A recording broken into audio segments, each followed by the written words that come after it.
Cahal Carvill, what do you like about this Team Ulster thing, and how would you see it working?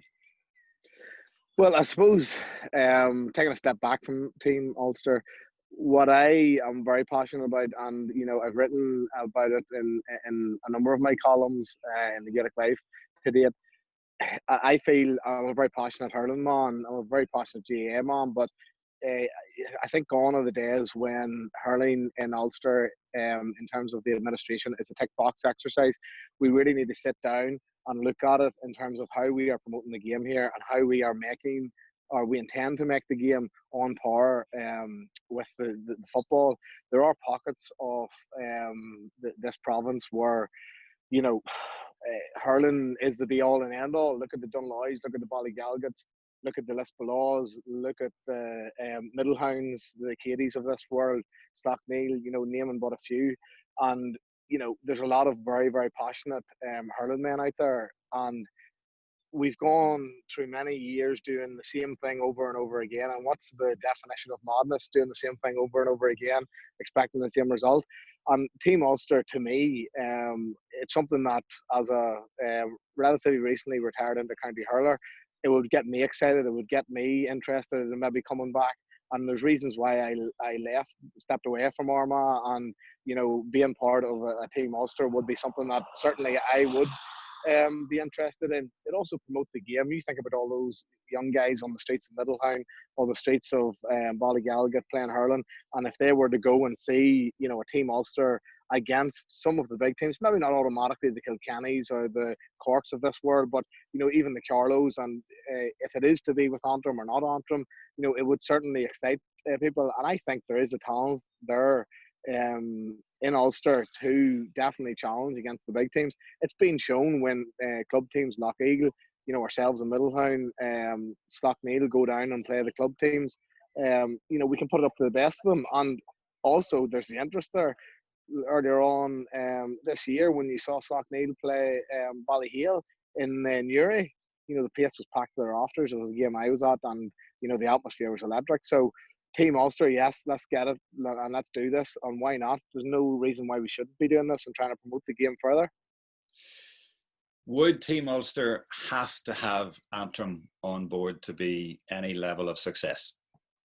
Well, I think there's different views on it, and I appreciate that everyone has strong feelings for Antrim coming in or for Antrim not coming in. But before this interview, I sat down and I marked out a team without Antrim players, and to be completely honest with you, that is a team that I would certainly enjoy playing in and would put it up to any team in the country. And people might say that's madness, but there is the quality there in each of the individual counties without Antrim to be very, very competitive. And to my mind, I think that 15 and the current Antrim 15, there would only be one winner. Controversial, you may say, but that's how I see it. Could you look forward, if this is a success, in 10 years' time and realistically see a team from Ulster in Croke Park competing for the Liam McCarthy Cup and being on a level footing with the likes of a Tipperary or a Limerick? Why not, Jerome? We dare to dream. But what I do think is doing the same thing 10 years ago when I started my inter-county career is not going to get us to where we need to be. I remember in 2011, 2012 season, my own club, we played in the All-Ireland Club Final in Croke Park. And the week after, I played in an Ulster team that went down and ran Galway very, very close in Ballinasloe. And I marked Fergal Moore, who at that stage was the captain of the Galway team.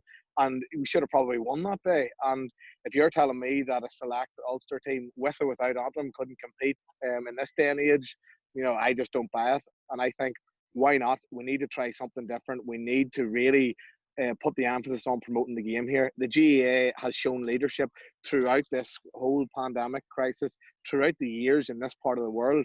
And now it's a time to really think about hurling, really think about what hurling means to the people here, to put a blueprint down to promote the game. And Team Ulster is just one of the sections in a root and branch review of hurling in Ulster, I think.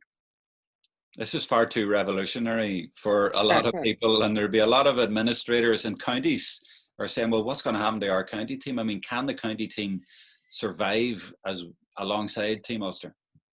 Well, I'll put this to you, Jerome. You're talking about would they survive alongside it? The administrators and the people in charge you talk about, they just tick the box, as I said, get rid of the hurling, pay it lip surface. Oh, yes, it'll be over by June and we can get on to the real meat and drink of the GAA and Ulster and get back to the football championship. So, yes, is the answer. We can administer this and make it happen. Be it, let's put a pause on the inter-county game in the other counties for a couple of years to see how it goes. That's one route. The other route is, after June, there's plenty of appetite for hurling. Hurling just doesn't stop after the Joe McDonough's finished, after the Christy Rings finished, or Nicky Rackard, whatever it is. It continues on for the rest of the season. There's a fixture crisis and all of those things which you've heard about, CPA and, committees, etc., etc.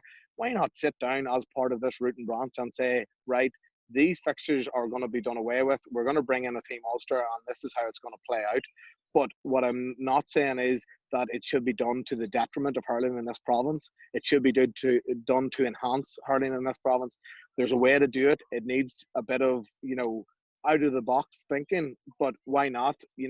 This is the time in this, unprecedented times to bring in unprecedented change to make sure that hurling is put number one priority for the GAA and Ulster. Forgetting about all of the other issues that are going on, should be the promotion of hurling. And that's something that I'm passionate about and would like to see pushed on.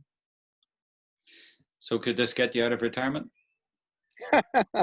Never say never, but when I did put that team down, I thought maybe assistant manager is my role in this team.